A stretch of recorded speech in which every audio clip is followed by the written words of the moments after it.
Hi, YMCA family. My name is Skylar, and I'm a mission director here at the YMCA. And I have with us one of our great chaplains. This is James Floyd. James, how about you go ahead and introduce yourself with how long you've been at the Y and why you chose to become a volunteer chaplain? Sure. Uh, as Skylar was saying, my name is James Floyd. I've been a chaplain at the Tom Taylor YMCA in Gig Harbor for 5 years now. And I decided to be a chaplain because it was a great place to come and love my neighbors.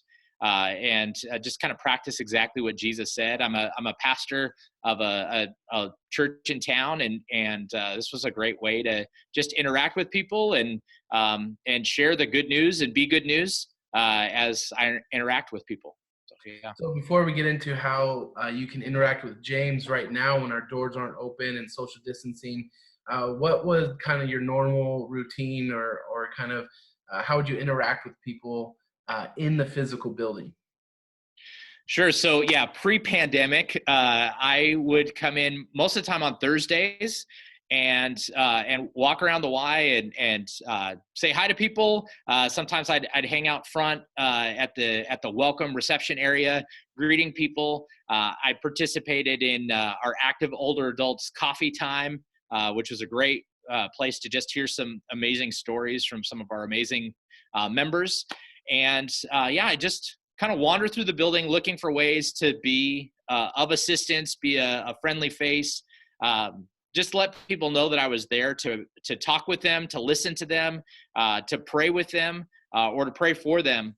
And so yeah, that's generally what I did. And then I was also a chaplain to the staff. You know, the YMCA has an amazing team of people who make it happen. It has been such an honor to get to know those men and women and to just as people and to try to be an encouragement to them. So now that you aren't going to have James maybe approaching you because we're not in the building, here's what we ask of you. If you would like to speak with a chaplain regarding anything, the great questions of life, or just want someone to talk to or have a prayer request, need someone to pray with you, then there's options. So just like James and I are meeting right now, I mean, even before this recording, we had a great conversation.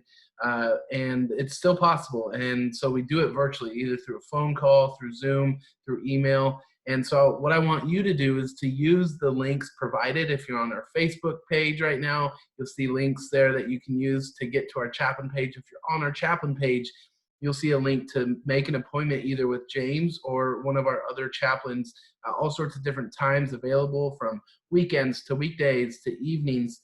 So use those links there provided. We would love to connect with you. And then finally, just to wrap up here, James, what would you say to someone that might be going through a struggle right now in this pandemic? Could be with loneliness, maybe worry, maybe they've lost their job and they just have so much anxiety about the future. What's just one piece of encouragement you give them? So for most of my life, one of the go-to passages for me is found in the New Testament book of Philippians, chapter 4, starting in verse 6. And the man who got inspired to write those words was sitting in prison, not knowing what his future held for him, not knowing whether or not he was going to be released or whether or not he was going to be executed for being a follower of Jesus. And he wrote to the church in the city of Philippi, and he told them to, don't be anxious for anything, but in everything, through prayer and petition, make with an attitude of thanksgiving, make your requests known to God. And then in verse 7 it says, and that he'd give you God would give you a peace which transcends all understanding. And then verse 8 is a list of things where he said, these are the types of things that you should be thinking about. And so this isn't just advice that I'm sharing with you. It's advice that I am living out right now. I'm going to God with the things that I'm worried about or concerned about. And I'm making my requests known. I'm asking for his help on behalf of myself and for other people. And when I do that, I am giving thanks to him and recounting the blessings that he's given me every single day. I'm thanking him for what I do have.